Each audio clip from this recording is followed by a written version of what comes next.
যা তোমার ভাগ্যে লেখা আছে তা কেউ তোমার কাছ থেকে কেড়ে নিতে পারবে না। তাহলে বলো, এই অকারণ চিন্তায় নিজেকে কেন জ্বালাচ্ছ? তুমি ভবিষ্যতের দুশ্চিন্তা বোঝা আজকের কাঁধে তুলে নিয়েছো। যা চলে গেছে তা শুধু এক স্বপ্ন, আর যা আসবে তা এক গভীর রহস্য। কিন্তু আজ এই বর্তমানটাই আমার তোমাকে দেওয়া উপহার। তুমি যেটাকে ক্ষতি মনে করছো সেটা আসলে আমারই এক পথ, তোমাকে বড় কোনো বিপদ থেকে রক্ষা করার জন্য। এই জীবনের প্রতিটি সুতো আমার হাতেই বাঁধা, আর আমি কখনো ভুল গাঁট বেঁধে দিই না।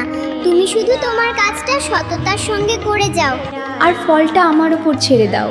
বিশ্বাস রাখো, যা কিছু ঘটছে তার মধ্যেই তোমার মঙ্গল লুকিয়ে আছে। তখন তুমি চিন্তা ছেড়ে চিন্তন শুরু করবে, তখন দেখবে প্রতিটি সমস্যার মধ্যেই সমাধান লুকিয়ে আছে। তাই হাসো, কারণ সব কিছুই ঠিক সময়ে ঠিকভাবেই তোমার কাছে পৌঁছাবে।